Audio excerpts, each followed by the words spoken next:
آج ہماری جماعت کی جو میٹنگ ہے اس میں انڈر دی لیڈرشپ آف میاں شہباز شریف صاحب وزیر اعظم صدر پاکستان مسلم لیگ نون، تو یہی ساری چیزیں ڈسکس ہوئی ہیں. میرا کوشچن لے لیں.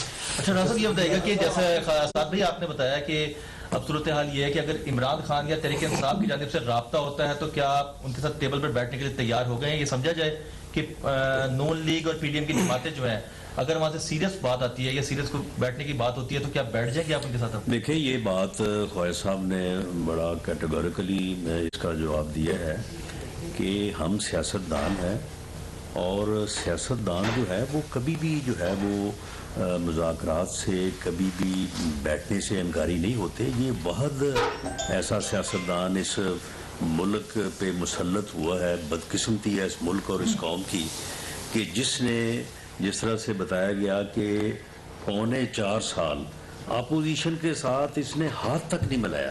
بلکہ ایک واقعہ خواجہ صاحب کے ذہن میں بھی ہوگا کہ جب پلوامہ کا واقعہ ہوا تھا، آپ یقین کریں کہ تمام جماعتوں کے 5 سینئر لوگ، یعنی زرداری صاحب واز دیئر، میاں شہباز شریف صاحب قائد حزب اختلاف واز دیئر، تمام جماعتوں کے لوگ، یہ جو آئی کہ مولانا اسد محمود 1.5 گھنٹہ اس کا انتظار کیا اس بریفنگ کے لیے، جو بریفنگ کے لیے بلایا تھا آرمی کی لیڈرشپ نے، اور he was there in parliament building.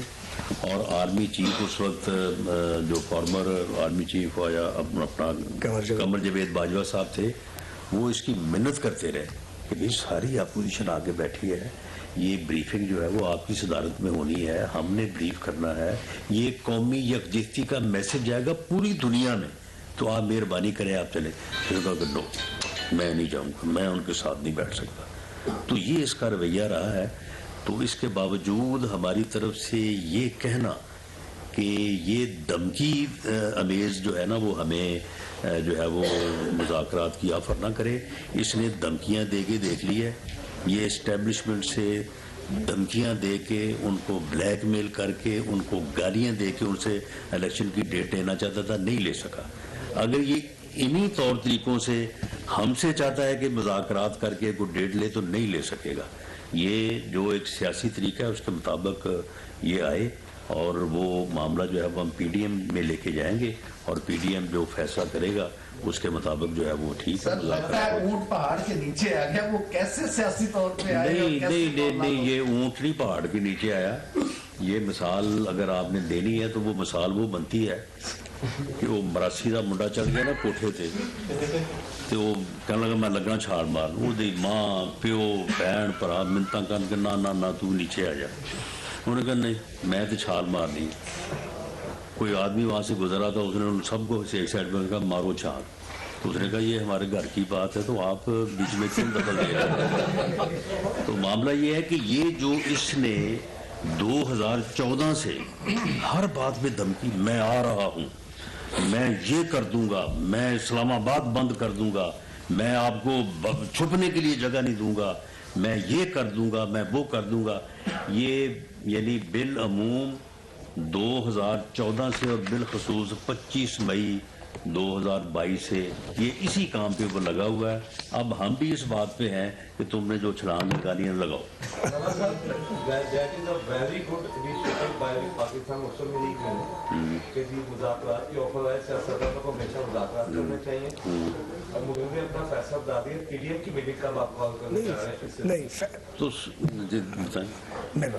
نہیں فیصلہ نہیں بتایا ہم نے، چونکہ میری نے بڑی واضح بات کی، رانا ثناء اللہ خان صاحب نے بھی بہت صراحت سے بتا دیا ہے، پھر چوتھی بار بتا رہے ہیں. چونکہ انہوں نے کل پریس کانفرنس کی ہے، ہم سب یہاں لاہور میں آج موجود ہیں، ہم نے اپنی پارٹی کا ویو پوائنٹ آپ کے سامنے رکھا ہے. یہ ہماری رائے ہے، فیصلے کا اختیار اتحادیوں کو ہے، جس میں پی ڈی ایم شامل ہے، پاکستان پیپلز پارٹی ہے اور اے این پی ہے. فیصلہ وہی کر سکتے ہیں، لیکن جس انداز میں انہوں نے بال ہماری طرف پھینکی ہے اور دھمکیاں دی ہیں، اس کو تو کنسیڈر نہیں کیا جا سکتا. تو اپنا لب و لہجہ پہلے آپ ٹھیک کریں، بات کرنا سیکھیں، بات کی پیشکش کرنا آپ کو سیکھنا چاہیے، سمجھ آنی چاہیے. ایک میں ضرور کہوں گا، اس جال میں اس نے خود ہی پھنسنا ہے. جال پھینکنا ضرور پھینکو، پھنسو گے بھی اس میں آپ خود ہی. سعد صاحب آپ سے سوال ہے کہ آپ نے جو پریس کانفرنس کی ہے، آپ سے بظاہر یہ لگتا ہے کہ آپ میں کوئی بہت زیادہ انرجی طاقت آ گئی ہے. وہ طاقت کہاں سے آئی ہے کہ آپ نے جس لب و لہجے میں عمران خان سے کہا ہے؟ تو دوسری بات یہ ہے کہ کوئی مڈل مین ہو سکتا ہے عمران خان اور آپ کے ساتھ مذاکرات کروانے کے لیے؟ اجازت ہے میں جواب دوں. گزارش یہ ہے کہ طاقت کا سر چشمہ تو اللہ کریم کی ذات ہے اور پھر توکل اور ایمان ہے اس پر. جہاں تک دنیاوی بات ہے تو اس طاقت کا نام ہے میاں نواز شریف.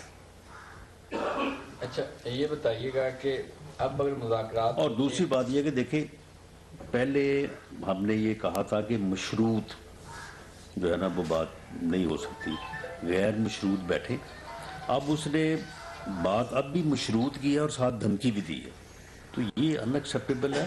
باقی مذاکرات کے لیے وہ جس طرح سے فواد صاحب نے کہا ہے وہ آفر کرے تو پی ایم ایل این کا بھی اور باقی اتحادی باتوں میں سب کے مشورے سے بات ہونی ہے نا, کہ ہم نے کو اکیلے تو نہیں کرنی.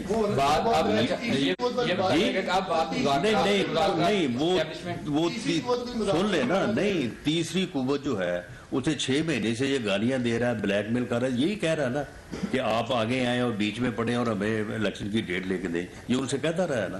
تو اتنا ہونے کے باوجود اگر تیسری قوت نے دخل نہیں دیا اور وہ اپنے فیصلے پہ قائم ہے کہ ان کا کردار جو ہے وہ اے پولیٹیکل ہوگا اور آئین میں جو درج ہے اس کے مطابق ہوگا, تو اب وہ اس سے آگے پیچھے نہیں ہوگا. اس میں یہ ایڈ کر لیں, بالکل رانا صاحب نے درست کہا ہے کہ سیاست دانوں کو ایک دوسرے سے بات کرنے کے لیے 1 منٹ لگتا ہے صرف, لیکن اس کا جب آپ کا رویہ ٹھیک ہو, آپ کا تکلم ٹھیک ہو, آپ کا یہ گالیاں دھمکیوں والا اور یہ شرائط والا معاملہ نہ ہو, تو پی ڈی ایم میں سب تجربہ کار سیاسی جماعتیں موجود ہیں اور انہوں نے ماضی میں بہت مذاکرات کی ہیں اور بہت بڑے پیچیدہ گنجلک مسائل حل کیے ہیں. تو اس میں کسی تیسرے کے مداخلت کی الحمدللہ ضرورت نہیں ہے, ہم یہ کر سکتے ہیں. کہ آپ اس سفر کو انجوائے کر رہے ہیں, سوچ تو نہیں رہے. آپ سمجھتے ہیں کہ عمران خان کی جو سیاست ہے اس میں تھوڑی سی سنجیدگی آئی کہ اسلام آباد کے اندر کڑائی سے باز آ گئے اور اس کے بعد اب پیشکش جو مذاکرات کی, آپ سمجھتے ہیں کہ یہ سنجیدہ انہوں نے؟ نہیں, یہ سنجیدگی نہیں ہے, یہ ناکامی ہے. اور اگر جو اس کا پروگرام تھا اور جو اس نے سوچا تھا کہ عوام کا سمندر یعنی 20-25 لاکھ لوگ جو ہے وہ جب راول پنڈی میں جو ہے وہ اتنے عوام اتنا کراؤڈ آ جائے گا تو وہ تو نہیں سمائے گا. تو اس وقت پھر میں وہاں پہ کھڑا ہو کے بات کروں گا, یا اسلام آباد کی طرف جاؤں گا یا ان کو معاف کروں گا. یہ تو وہ تو اس جگہ پہ بیٹھا تھا نا. لیکن وہ اللہ تعالیٰ نے جب یہ نور خان بیس سے ہیلی کاپٹر میں آیا ہے جسا گاہ میں اور اس نے وہ پائلٹ کو کہا کہ مجھے ذرا ایئر ویو کروا دو, جب ایئر ویو اس نے کیا تو اس کے پر کانوں سے دھواں نکل آیا نا. اس نے کہا یہ کچھ ہے, جہاں جتنے یہ لاکھ ایکسپیکٹ کر رہا تھا اتنے 1000 بھی نہیں تھے. تو اس فرسٹریشن میں اس نے یہ دونوں صوبائی حکومتیں جو ہیں ان کو توڑنے اور یہ فیصلہ جب گورنمنٹ چینج ہوئی عدم اعتماد ہوا تو آپ لوگوں کو جو ایک بیانیہ تو ہوتا ہے کہ معیشت عدم استحکام ہے, معیشت سنبھل نہیں رہے, ملک نیچے کی طرف جا رہا ہے, لیکن 6-7 ماہ 8 ماہ ہو چکے ہیں تب بھی وہی صورتحال ہے. آپ تو تجربہ کار لوگ تھے, آپ کے پاس وسیع تجربہ تھا, پنجاب کا تجربہ, وفاق کا تجربہ, اس کے باوجود آپ ساکھدار صاحب کو بلائے, ساکھدار صاحب آپ اس چیز کو ایڈمٹ کر رہے ہیں کہ نہیں جو پالیسیاں بنائی گئی تھیں جو معیشت سنبھل نہیں پا رہی, تو کیا وہ نیریٹو جس کے بنیاد پہ آپ لوگ آ کے بیٹھے آپ نے وہی حالات کر دیے ہیں؟ نہیں, ایسا نہیں ہے. وہ حالات ہم نے کیے نہیں ہیں, بلکہ وہ جو حالات تھے اور جس طرح سے اس نے آئی ایم ایف کے معاہدے کی وائلیشن میں وہ پرائسز کو گرایا تھا, پٹرول کی پرائسز کو, اس وقت یہ ملک جو ہے یہ بالکل ان کی پالیسیوں کی وجہ سے ڈیفالٹ کے کنارے پہ جا چکا تھا. ہم نے ملک کو سنبھالا ہے, ہم اس صورتحال سے باہر آ گئے ہیں. ہاں, عوام کو ریلیف دینے کا مرحلہ جو ہے وہ ہم ابھی شروع نہیں کر سکے, جو کہ ہم عنقریب کریں گے انشاءاللہ تعالی.